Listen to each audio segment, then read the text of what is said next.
So wherever it is a people focus, then it's a soft service. When it is a building focus or the building equipment focus, then it becomes a hard service, because any VIP customer can walk in at any time and he should not get a wrong impression about the facility. And that is why reception area needs a more focus and more attention, because you don't know when the person is coming. Some people feel that if the table is very neat and clean, then others may get an impression that he doesn't have enough work.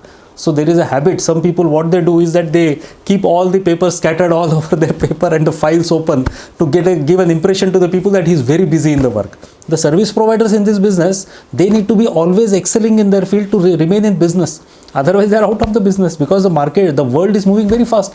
The housekeeping contractors also, they'll be the one who is most efficient, most productive and most economical will be getting the business. FM cost is basically salaries, nothing else. 70% or 80% of the FM cost, if you really break down, it is all people.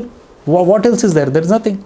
Maybe consumables, a little bit of consumables, something, and their overheads and their profits. So encourage such service providers who say that I will use technology and I will reduce certain people.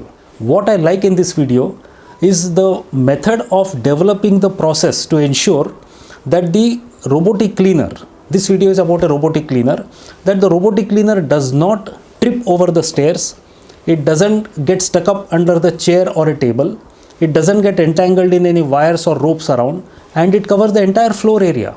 In the landscaping area, now the IoT will check the moisture content in the soil, and it will then determine the watering schedule of for the gardening or for the landscaping areas. So these are the technological advances that are happening in the housekeeping industry, because these robotic cleaners don't ask for sick leave, they don't ask for bonus, there is no monthly salary to be paid to them, they don't fall sick, and there is everything, all benefits are associated with this technology. So these facade cleaning drones, which are in use already in many places, you can see that in this 2 minutes video, they identify a glass panel to be cleaned, find out its path, and they get it cleaned.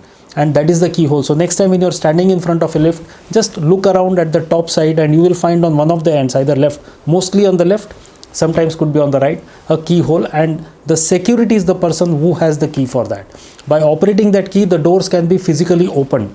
This is only for emergencies, because when he opens the door, the lift car may be there, it may not be there, it could be somewhere. It's very unsafe to open such doors, but when it is stuck up and when you need to rescue the people, then the security should be trained on the cardiopulmonary resuscitation techniques.